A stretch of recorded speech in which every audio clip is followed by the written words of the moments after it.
오늘 우리에게 주신 하나님의 말씀은 요한계시록 4장 1절로부터 4절까지 말씀입니다. 이 일 후에 내가 보니 하늘에 열린 문이 있는데 내가 들은 바 처음에 내게 말하던 나팔 소리 같은 그 음성이 이르되 이리로 올라오라. 이후에 마땅히 일어날 일들을 내가 내게 보이리라 하시더라. 내가 곧 성령에 감동되었더니 보라, 하늘에 보좌를 베풀었고 그 보좌 위에 앉으신 이가 있는데 앉으신 이의 모양이 벽옥과 홍보석 같고 또 무지개가 있어 보좌에 둘렸는데 그 모양이 녹보석 같더라. 또 보좌에 둘려 24 보좌들이 있는데 그 보좌들 위에 24 장로들이 흰 옷을 입고 머리에 금관을 쓰고 앉았더라. 아멘. 앞선 아시아의 7교회를 향한 칭찬과 책망과 권면을 통해 이 땅의 교회들의 실상을 요한은 보여주는 듯 했습니다. 당시의 성도들은 현재 이 땅의 교회들이 하나님의 영광을 다 드러내지 못하고 있는 것에 또 실망하고 낙심했을 수도 있을 것입니다. 그러나 이제 1장 19절에서 본 것을 기록하여 전하라고 하신 말씀을 따라 그가 환상 가운데 목격한 하늘나라 하늘 보좌의 모습을 전합니다.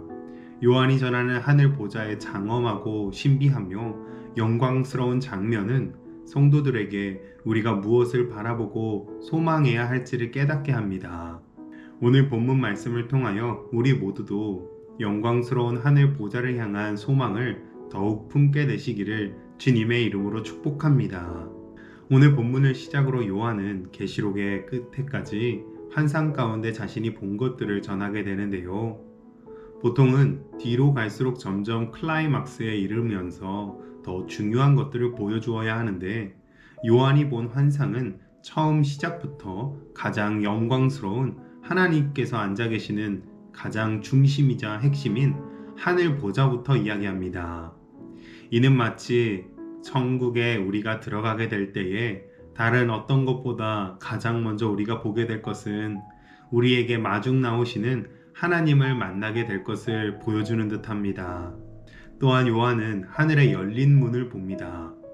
요한이 와서 열어달라고 한 것도 아니었고 열리고 있는 것도 아닌 마치 요한을 위해 준비하고 기다리고 있었다는 듯 이미 활짝 열려있는 문을 본 것입니다.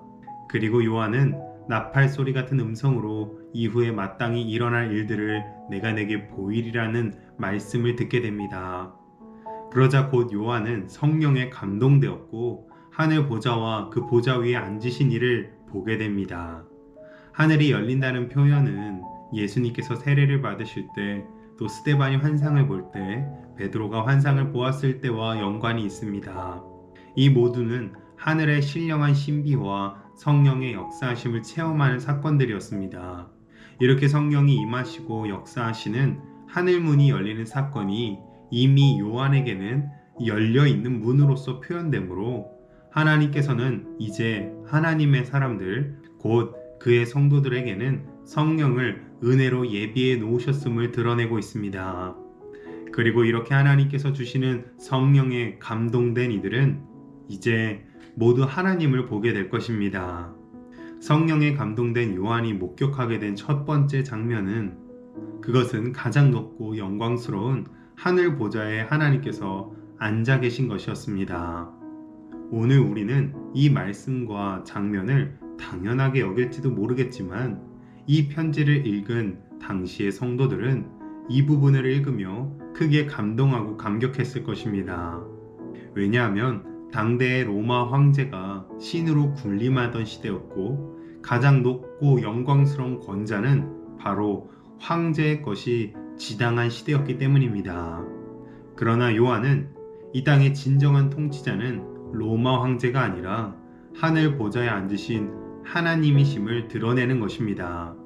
오늘 우리가 사는 세상도 돈이, 명예가, 인기가 최고의 영광과 권세를 누리게 해주는 것처럼 보입니다.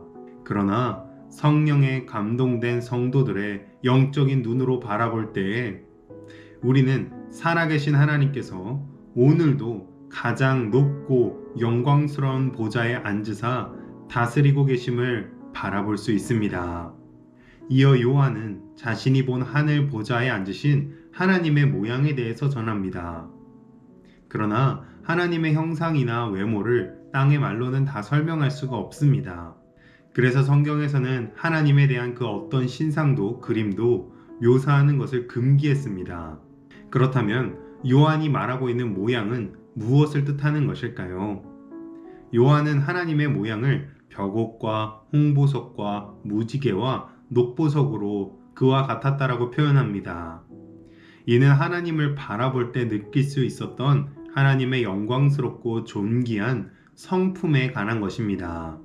벽옥과 홍보석과 녹보석은 제사장의 흉배에 붙어 있었던 보석이고, 무지개는 노아의 홍수 후의 징표로서 모두 의미를 가지고 있는 상징물들입니다. 벽옥은 위엄과 거룩을, 홍보석은 진노와 심판을, 녹보석은 긍휼과 자비를, 무지개는 평화와 약속을 상징하는 것으로서 이 모든 것을 종합해 보면 하나님께서는 위엄과 존귀와 심판과 화평의 하나님이심을 드러내고 있는 것입니다. 그런데 오늘 우리가 바라보고 그리고 꿈꾸는 하나님은 어떤 분이신가요? 혹시 도깨비 방망이나 삼신 할머니처럼 그저 내 소원을 들어주는 분으로만 바라거나 그리고 있지는 않은가요? 하나님께서 앉으신 하늘 보좌 주변에는 동심원을 그리며 24개의 보좌가 있었고, 그 보좌에는 24명의 장로들이 흰 옷과 금관을 쓰고 앉아 있었습니다. 여기서 하나님 곁 보좌에 앉은 24명의 장로들이 누구인가에 대해서 여러 해석들이 있는데요. 아론의 반차를 따른 24명의 제사장들이나 다윗이 세운 24명의 찬양대원이라고도 합니다.